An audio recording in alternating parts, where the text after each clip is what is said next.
What's up, guys? What you see here is a 1980 Fasco Parlour fan. I got this fan at Fanimation from John Connolly. You probably may have seen his video on this fan. I'll also link his channel in the original video of the fan in the description.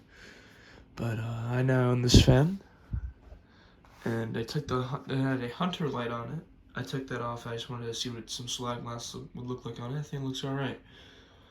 This fan dates to October of 1980. So it just says 1080 on the top of the motor. So that's the only one I can assume it dates to. It has the very low cardboard box style control system, so the slumber quiet control system with a heat sink up in the motor housing and a potentiometer. I'm going to be leaving the light on for the demonstration, but I'll just pull it off real quick just to show you. Here's a closer look. Here is the knob for the very low. Pull chain. Tassel was my own addition. Just inside the slag glass. Motor housing. Blade badge. Plastic blades. Plastic wood grain blades. Top of the fan. Here, I'll get on top of here.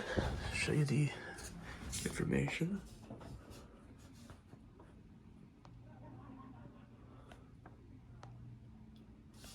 And over here,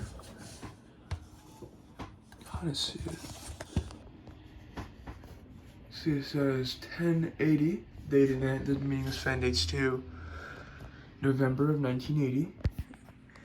Downrod is antique brass, but it's very hard to tell. Canopy. It is reversible.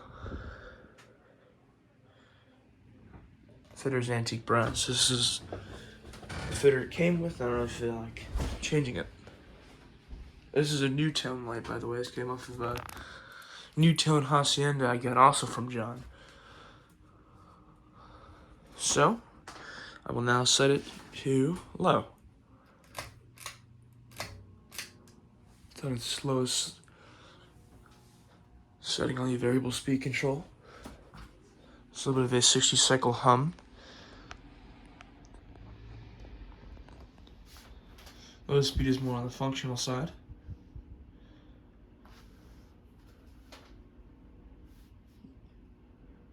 So, the Parlour fan was introduced in about 1979, I believe. 1978, 1979, I believe.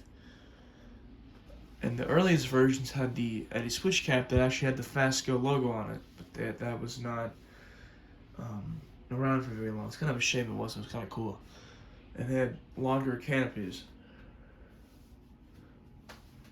And I believe the Parlour fan lasted until about 1985. There's a catalog from 1985 showing a Fasco Parlour fan.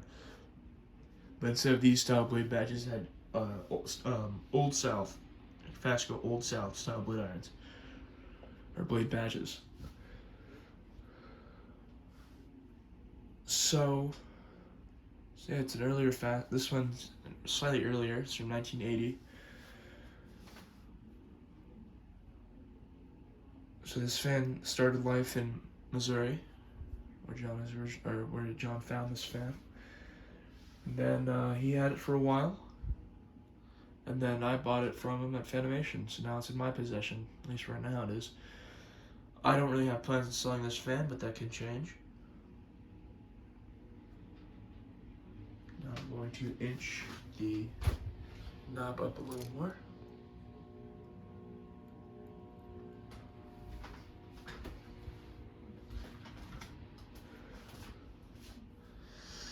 Parlour fans were Fasco's pretty much like workhorse fan, if you will. They were a very big seller from about 79 when they were introduced to about 1981 or so. 1981, 1982, that's when the Charleston came out. Like, oh, this fan's cheaper. I think it was cheaper. And it's 3-speed, whatnot, so you don't have to reach up for a knob. So people started going for the Charleston. So I believe the Charleston was introduced around 1981, 1982, somewhere in that time frame. I'm starting to feel a little breeze coming off it as the Fasco signature, like the Fasco trademark thing is the upward pitch blades. The purpose for that was to disperse the air more outward, so just a downward cone. It's pretty smart, so there's more airflow circulating around in the room. So now I'm going to inch it up a little more.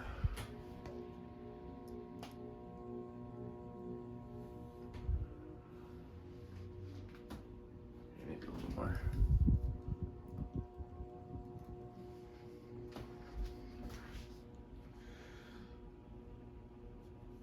It's more like maybe a little down. That was a little too fast.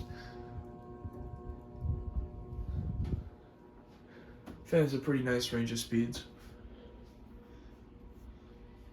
It's more like a medium.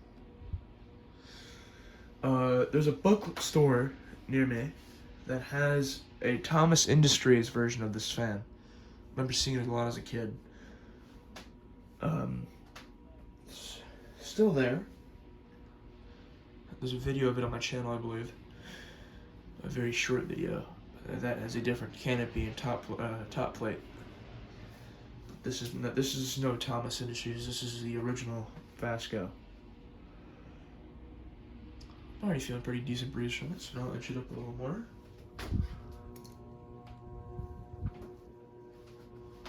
So the hum starts to get pretty loud. More like a medium high now. The cardboard box control in the fan does not have a trim. If it did, I'd probably set it a little lower. So I'm a huge fan of very slow aesthetic speeds, but this one is not terrible. Fasco always was pretty good with their low speeds.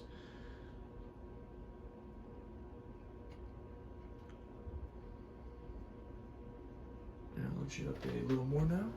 I think this is just gonna be this is pretty much just high speed. So I'll just set the chain to high. So it has two speeds. It goes high and then it goes variable. So first pull, the cardboard box rheostat is not activated. So it's straight high. And then the second pull it activates the cardboard box control. So then you can set it anywhere along the range of the variable speed control. It's not the fastest fan because those plastic blades are pretty heavy. It's certainly a very good air mover. There's a slight shimmy. The tassel, both the chain fobs I had myself.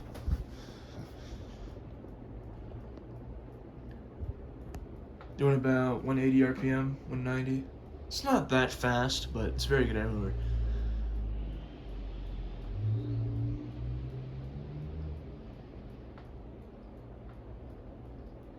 I believe the motor is weighted at 1.1 amps.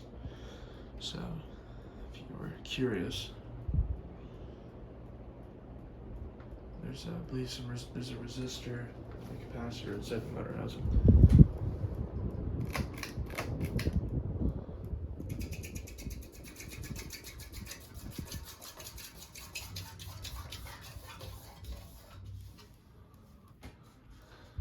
Again, you guys don't know I'm not a huge fan of spin downs. Well, and there you have it, folks. A 1980 Fasco Parlour fan. Thanks for watching.